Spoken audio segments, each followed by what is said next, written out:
संसार भर में निवास करने वाले हिंदू समाज भगवान राम के भक्तों को रामनवमी के इस कालखंड में चैत्र नवरात्र में हार्दिक मंगल कामनाएं प्रकट करता हूँ। प्रभु श्री राम सब पर अपनी कृपा वृष्टि करे, ये कामना करता हूँ। अयोध्या में राम जन्मभूमि पर निर्मित हो रहे मंदिर के न्यास की ओर से, ट्रस्ट की ओर से रामनवमी पर्व पर चैत्र के नवरात्रों में कुछ कार्यक्रम निर्धारित किए गए हैं। चैत्र का पहला दिन चैत्र शुक्ल प्रतिपदा, उत्तर भारत में इसे वर्ष प्रतिपदा कहते हैं। देश के कुछ भागों में इसको युगादि शब्द से उच्चारित किया जाता है।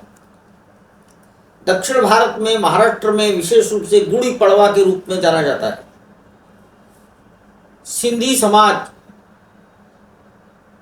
सिंध जो आज भारत की सीमाओं के बाहर पाकिस्तान में है, तो सिंध का रहने वाला हिंदू समाज चैती चंद के रूप में इस दिन आयोजन करता है।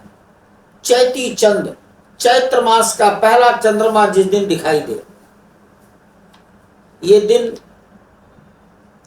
सृष्टि के संवत का पहला दिन है। प्रभु श्री राम के राज्याभिषेक का दिन है। सिंधी समाज वरुण देवता के अवतार झूलेलाल जी को अपना आराध्य मानता है, तो झूलेलाल जी का जन्मदिन है। महर्षि दयानंद ने आर्य समाज नाम की संस्था प्रारंभ की। आर्य समाज का भी प्रारंभ का दिन है।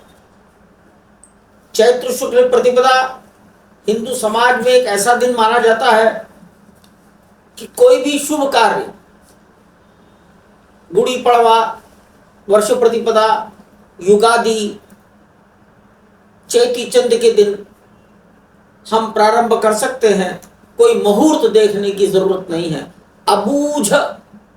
अबूझ मुहूर्त का दिन ये चैती चंद माना जाता है। इस वर्ष 30 मार्च 2025 को ये वर्ष प्रतिपदा का दिन था। संवत का परिवर्तन हो गया, युगाब्द का परिवर्तन हो गया, नए संवत का प्रारंभ हो गया। राम जन्मभूमि मंदिर पर कुछ आयोजन प्रारंभ किए गए हैं। पहली बात, भगवान राम की लीलाओं का, भगवान राम की गाथाओं का जनता को वर्णन, राम कथा। कथा व्यास हैं वृंदावन निवासी पूज्य अतुल कृष्ण भारद्वाज जी महाराज। 29 मार्च की सायंकाल जब चैत्र शुक्ल प्रतिपदा का प्रवेश हो गया, उस दिन से कथा प्रारंभ हुई है और 6 अप्रैल को दोपहर को राम का जन्म मनाने के पश्चात कथा पूर्ण हो जाएगी। ये कथा प्रतिदिन अंगद किला के प्रांगण पर सायंकाल 4 बजे प्रारंभ होती। नंबर 2,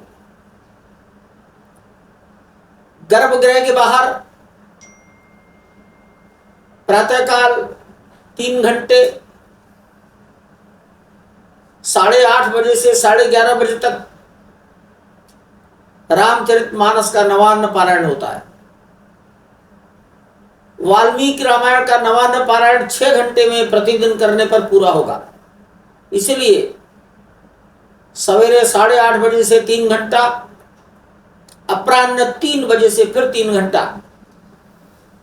ये दोनों ग्रंथों के नवान्न पारायण वहां प्रारंभ किए गए।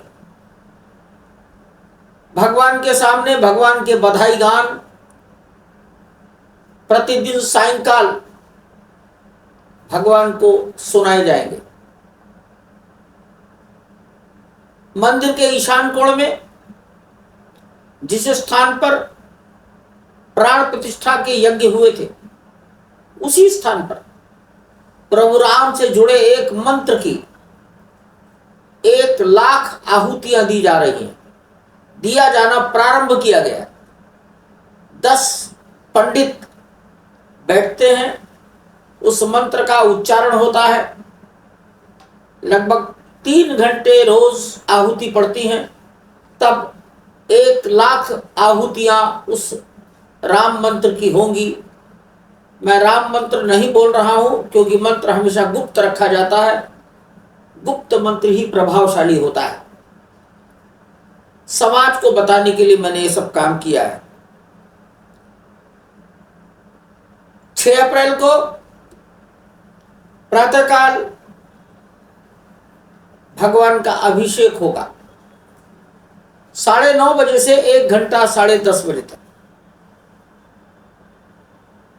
अभिषेक के बाद भगवान का श्रृंगार होगा, भोग लगेगा, तब तक 12 बज जाएगा। तो चैत्र शुक्ल की नवमी को दोपहर 12 बजे भगवान का जन्मोत्सव है, जन्म है, जन्म का समय है। उस समय जन्म की आरती होगी, भगवान को 56 भोग लगेगा।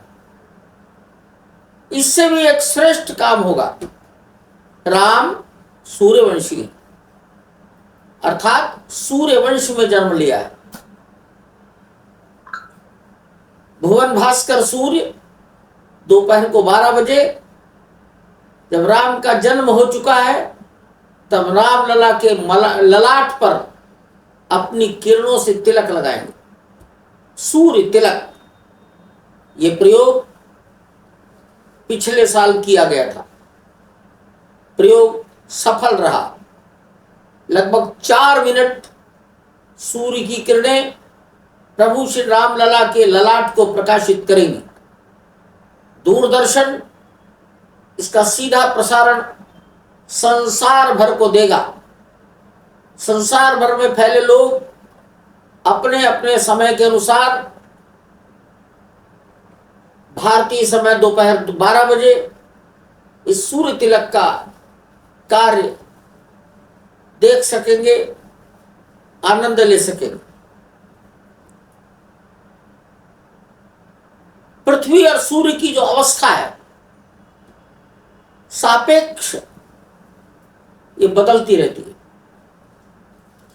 वैज्ञानिकों ने कहा है कि 19 वर्ष का चक्र है। 19 वर्ष के बाद पृथ्वी और सूर्य दोनों फिर से वापस उसी अवस्था में आ जाएंगे जिस अवस्था में 19 साल पहले थे। इसलिए ये सारा प्रयोग पूर्णतः वैज्ञानिक है। इसरो के वैज्ञानिकों ने इसका डेवलप किया है।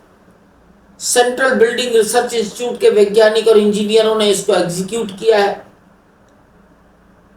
ये दोनों मिलकर इसको कर रहे हैं। उनकी टीम अयोध्या में आ गई है और वो अपनी मशीनें सेट कर रहे हैं। मैं जनता जनार्दन से निवेदन करता हूं, अपने अपने घरों में बैठकर 6 अप्रैल रामनवमी के पवित्र दिन दोपहर 12 बजे सूर्य तिलक का ये प्रसंग जरूर आनंद से देखें। धन्यवाद।